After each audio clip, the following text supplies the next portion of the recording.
A paz do Senhor, queridos alunos do curso teológico da turma de domingo de manhã.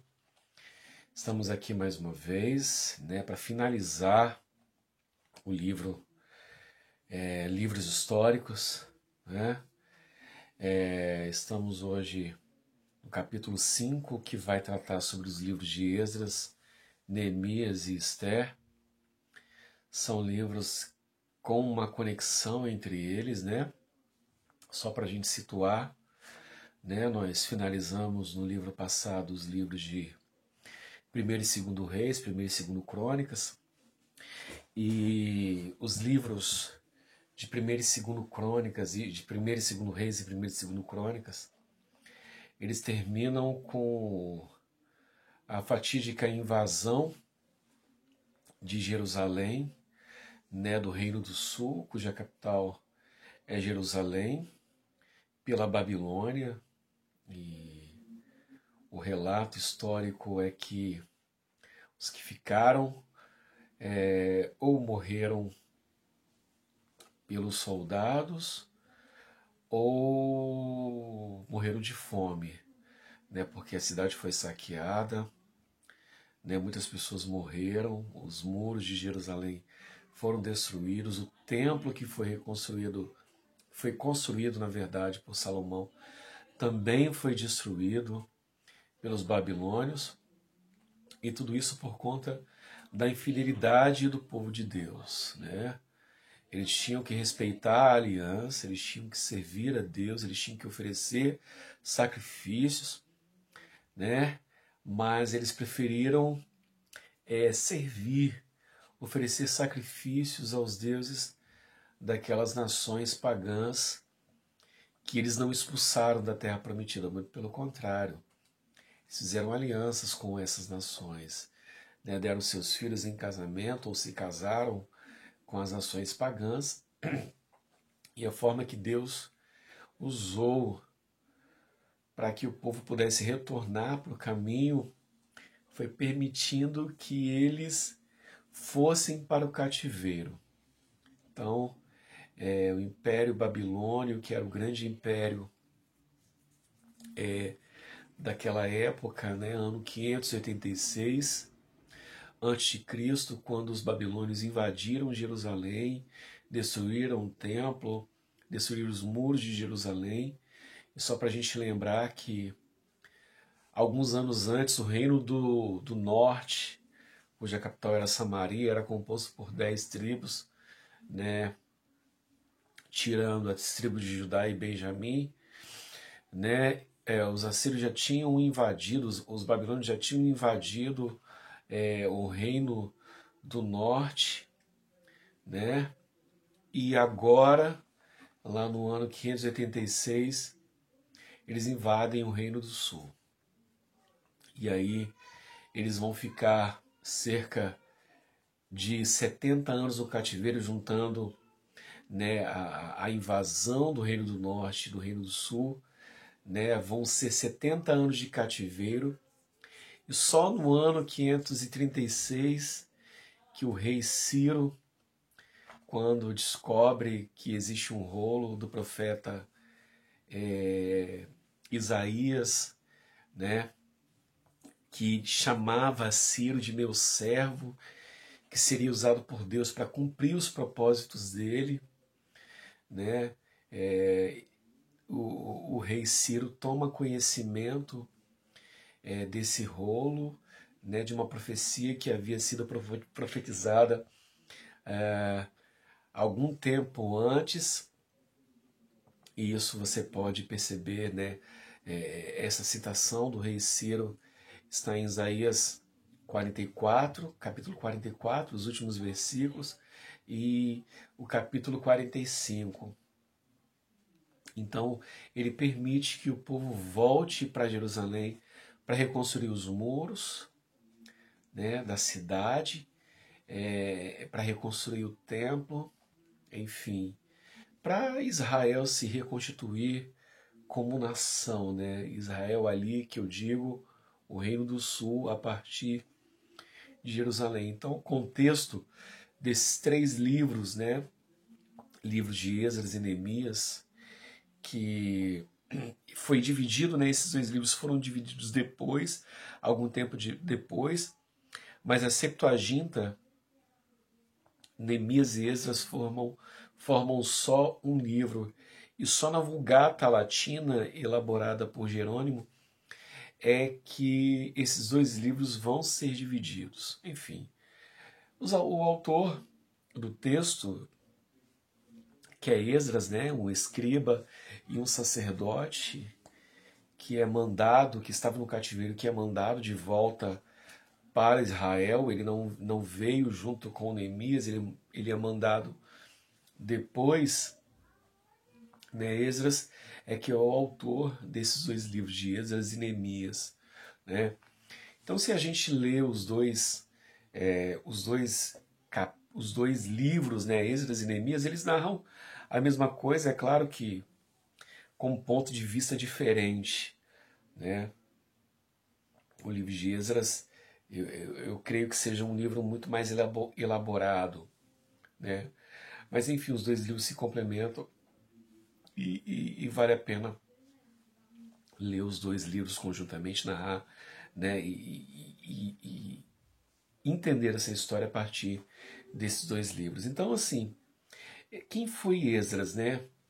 Até o texto, o livro de vocês na página 121, traz para nós oito obras que foram atribuídas a Esdras, que era um escriba e era um sacerdote. Né? Foi Esdras que leu a lei para o povo, né? na segunda leva de israelitas que voltam para a terra prometida, né? para Jerusalém. Né? Então essas oito obras atribuídas a Esdras foram a criação do Sinédrio, a formação do cânon hebraico do Antigo Testamento, a modernização dos caracteres hebraicos, estabelecimento das sinagogas locais, a criação do Knesset, né, que seria o parlamento israelense, a escrita do livro de Esther, a escrita do livro de Crônicas e a escrita dos livros de Esdras e Neemias. Tá? O propósito é relatar o trabalho de Esdras para reconstruir em Israel o conhecimento da lei de Deus. Tá? O grande desafio para Esdras e para Neemias era que o povo ele conhecesse, né? Se tem uma coisa que o cativeiro fez com o povo de Deus, foi fazê-los esquecer.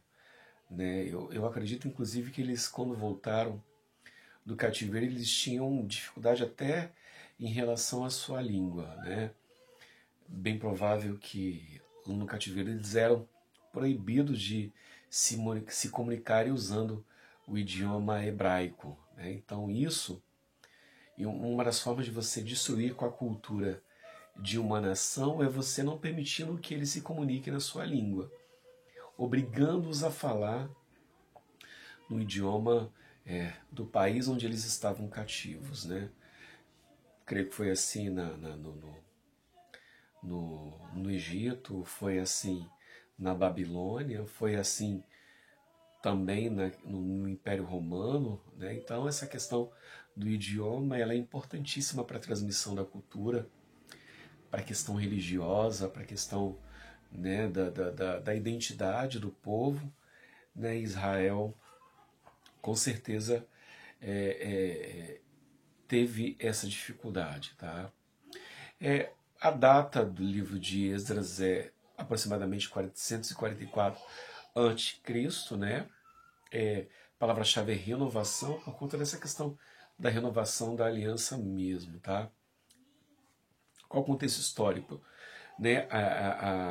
O Império Babilônico, e aí no caso, quando a gente precisa dizer, né, que quando Israel, né, é levado para cativeiro, o grande império era o Império Babilônico. E aí depois a Babilônia é vencida por Ciro dos persas. Né? Então, quando Israel volta em 536, volta por permissão do rei Ciro, que era persa.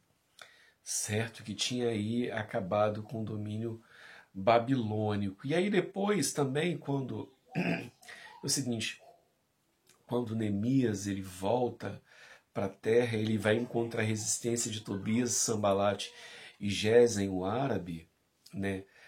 Sambalate era amonita, e aí eles vão inventar, né? Eles vão espalhar que Israel estava querendo que Esdras, que na verdade Neemias queria ser rei, e que de Israel, né? Então, mesmo com essa dificuldade, o povo continua construindo, mesmo diante daqueles que se levantavam contra a construção, eles continuam, eles não desistem de construir um muro.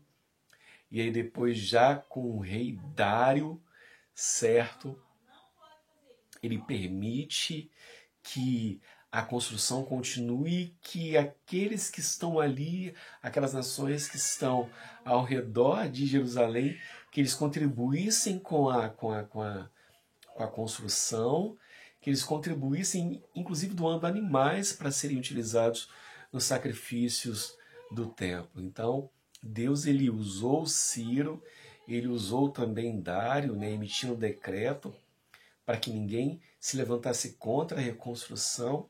Pelo contrário, eles tinham que contribuir, né, com materiais para a construção do templo. Então, a gente precisa deixar isso muito bem claro. Agora, sobre Neemias, o que a gente precisa dizer que antes de Neemias reconstruir o templo, Neemias ele restaurou o culto, né? Depois, antes de reconstruir o templo, Neemias preparou os alicerces do templo. E uma questão que é interessante, os muros foram reconstruídos por todos os judeus que voltaram, né?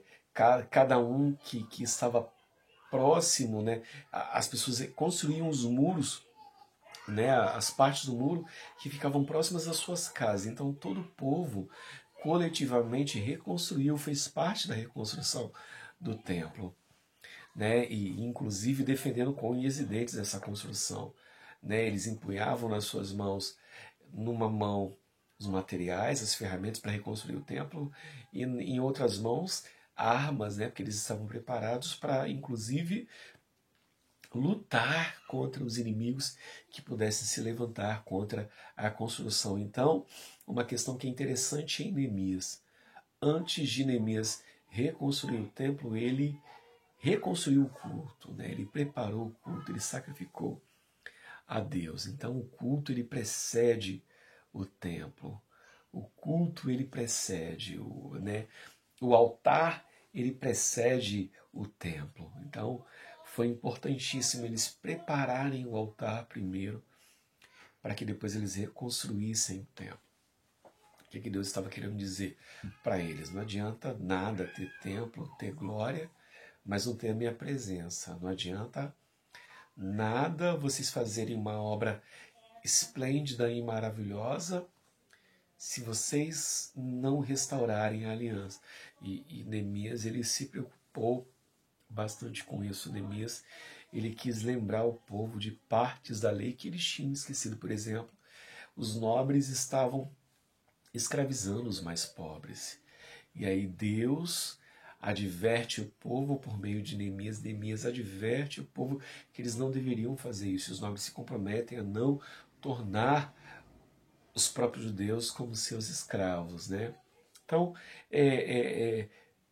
ele levanta o altar, ele prepara os alicerces, ele põe, na verdade, os alicerces do templo, ele enfrenta batalhas, ele enfrenta dificuldades com os samaritanos, porque quem eram os samaritanos? Os samaritanos, na verdade, eles foram colocados, está lá em 2 Reis, no capítulo 17, eles foram colocados pelo rei da Síria em Samaria, né? Quando o reino do norte invadido, né? E aí para aquele lugar não ficar vazio, o que o rei o rei da Síria ele fez? Ele mandou, né? Ele queria fazer o seguinte, ele queria acabar com toda a memória do Deus de Israel. Então ele enviou nações de outras etnias, né, para o Reino do Norte. E quando eles chegaram ali, eles eles começaram a adorar outros deuses, né? E aí o Senhor permite que leões consumam, né, ataquem os povos estranhos que estavam ali na terra. E aí eles se preocuparam, né? E aí o rei da Síria, ele envia sacerdotes israelitas para ensinar os povos pagãos o culto a Deus, né? Ali no Reino do Norte. Então, por que que os judeus, eles não se envolviam com os samaritanos? Porque os samaritanos, eles eram mestiços, né? Eles eram povos mestiços, então, e apesar de habitarem em Israel, certo? Eram considerados gentios, né? Os samaritanos eram considerados gentios pelo povo judeu. Então, assim, a origem dos samaritanos está em 2 Reis, capítulo 17. Dei uma lida depois, eu disse para vocês no vídeo passado que eu ia falar sobre a origem dos samaritanos, mas acabei não falando. Então, a origem dos samaritanos está em 2 Reis, no capítulo 17, vocês vão encontrar na página 105 do capítulo anterior, do capítulo 4. Então, em tese, é isso que eu tenho para falar com vocês sobre o livro de Esdras. Tá? Ele fala também sobre a consagração do templo. Tá? Quando o templo é consagrado, os judeus que viram a glória do antigo templo, eles começam a chorar. E aí, esse grande choro, não se sabia se era um choro de tristeza ou de alegria. E aí, como o nosso aluno da manhã, que eu não me lembro o nome, ele disse, né, lá o profeta Ageu, ele fala, né, sobre a glória da segunda casa será maior que a da primeira, se referindo a esse fato, quando os judeus, eles veem o templo reconstruído, mas não era um templo tão belo como o templo de Salomão. Mas aí Deus promete, olha, a glória desse templo, ela será muito superior, a glória será extremamente superior do que a glória do primeiro templo. Então por isso que ele diz que a glória da segunda casa será maior do que a da primeira. Tá aí, só para adiantar a vocês, esse templo que foi reconstruído pelo povo judeu depois que eles voltaram no cativeiro vai ser destruído, certo? Destruído no ano 70 depois de Cristo, quando, né, o imperador Nero coloca fogo na cidade de Jerusalém. E aí vai acontecer a diáspora judaica, eles vão fugir, né, por várias partes da Europa, do Oriente Médio, ali da Ásia Menor. Esse templo vai ser destruído, né? E aí Herodes depois ele vai tentar reconstruir um terceiro templo, né? Depois vocês deem uma lida sobre isso, né? Mas enfim, hoje nós não temos templo, mas, né, a gente até esteve discutindo sobre a questão escatológica, né? O anticristo ele vai ter um intento de reconstruir esse templo na grande tribulação, enfim. E aí quando ele querer se assentar no trono, os judeus, não, peraí, quem senta no trono não é você não, quem senta é Deus, né?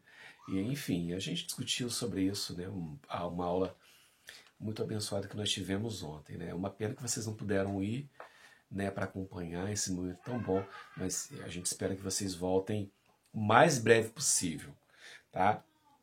E depois nós temos o livro de Neemias, que em tese ele vai falar sobre os mesmos fatos que Esdras falou no seu livro também, mas aí vai contar a história, né, de como que foi a vinda do povo, né, a primeira leva que veio com Neemias, né, Neemias que se tornou sacerdote de Israel, sacerdote não, desculpa, governador, né, está lá no capítulo 1, né, Neemias, sabendo do triste estado de Jerusalém, ora a Deus, né, e aí Deus usa a Ciro, né, para que permita a volta do povo, enfim. E aí conta também da conspiração, né, de Tobias, Sanbalat e Gesem na reconstrução né, do templo e dos muros, e aí por conta do fato por conta de Tobias, Sanbalat e Gesem se levantarem, Neemias institui guardas dia e noite, né, para proteger a construção do muro contra as invasões. E aí depois, gente, um grande fato, Esdras lê a lei.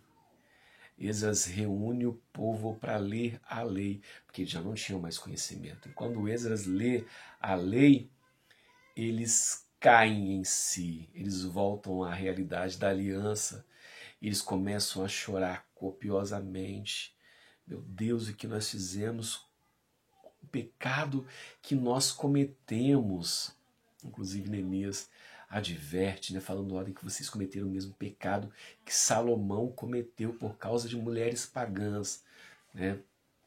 E aí o exemplo de Salomão é retornado, né, é retomado, e por conta disso eles perceberam que para eles viverem uma aliança com Deus, eles deveriam deixar as suas mulheres e os seus filhos, queridos. Então, olha que coisa triste que aconteceu.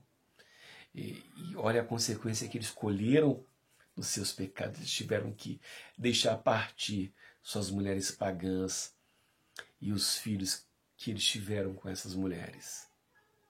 Então, qual é a lição que fica para nós?